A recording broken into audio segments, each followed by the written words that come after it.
أعوذ بالله من الشيطان الرجيم. بسم الله الرحمن الرحيم.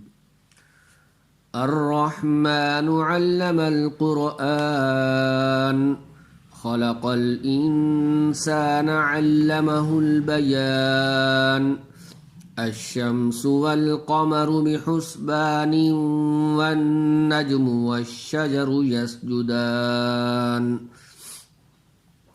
والسماء رفعها ووضع الميزان ألا تطغوا في الميزان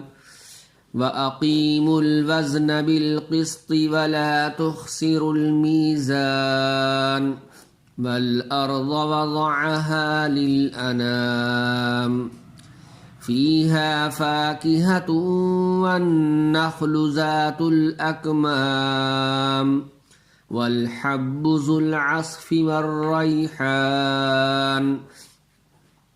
فبأي آلاء ربكما تكذبان خلق الإنسان من صلصال كالفخار وخلق الجان من مارج من نار فبأي آلاء ربكما تكذبان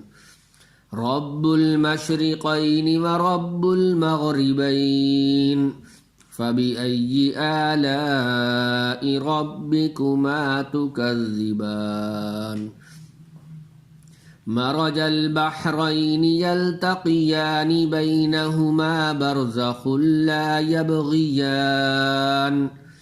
فبأي آلاء ربكما تكذبان يخرج منهما اللؤلؤ والمرجان فبأي آلاء ربكما تكذبان وله الجوار المنشآت في البحر كالأعلام فبأي آلاء ربكما تكذبان كل من عليها فان ويبقى وجه ربك ذو الجلال والإكرام فبأي آلاء ربكما تكذبان يسأله من في السماوات والأرض كل يوم هو في شأن فبأي آلاء ربكما تكذبان سنفرغ لكم أيها الثقلان فبأي آلاء ربكما تكذبان يا معشر الجن والإنس إن استطعتم أن تنفذوا من أقطار السماوات والأرض فانفذوا لا تنفذون إلا بسلطان فبأي آلاء ربكما تكذبان يرسل عليكما شواظ من نار ونحاس فلا تنتصران فبأي آلاء ربكما تكذبان فإذا انشقت السماء فكانت وردة كالدهان فبأي آلاء ربكما تكذبان فيومئذ لا يسأل عن ذنبه إنس ولا جان فبأي آلاء ربكما تكذبان يعرف المجرمون بسيماهم فيؤخذ بالنواصي والأقدام فبأي آلاء ربكما تكذبان هذه جهنم التي يكذب بها المجرمون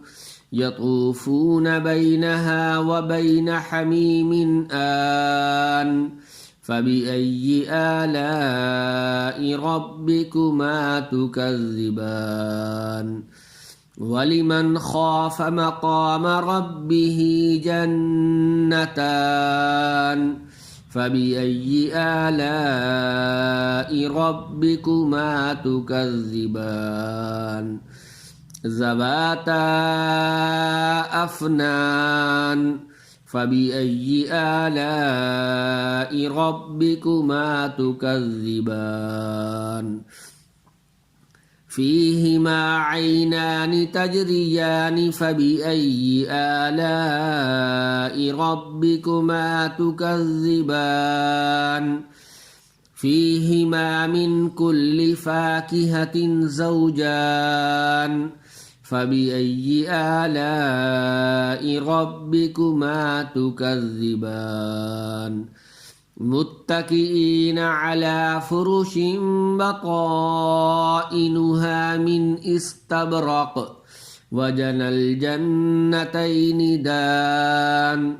فبأي آلاء ربكما تكذبان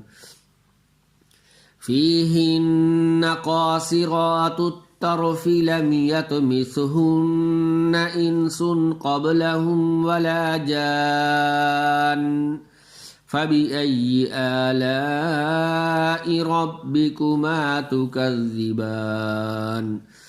كأنهن الياقوت والمرجان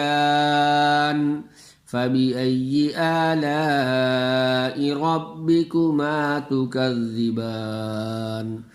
هل جزاء الإحسان إلا الإحسان فبأي آلاء ربكما تكذبان ومن دونهما جنتان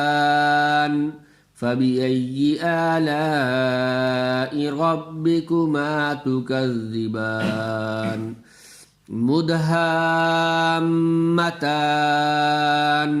فبأي آلاء ربكما تكذبان فيهما عينان نضاختان فبأي آلاء ربكما تكذبان فيهما فاكهة ونخل ورمان فبأي آلاء ربكما تكذبان فيهن خيرات حسان فبأي آلاء ربكما تكذبان حور مقصورات في الخيام فبأي آلاء ربكما تكذبان لم يطمثهن إنس قبلهم ولا جان فبأي آلاء ربكما تكذبان متكئين على رفرف خضر وعبقري حسان فبأي آلاء ربكما تكذبان تبارك اسم ربك ذي الجلال والإكرام صدق الله العظيم.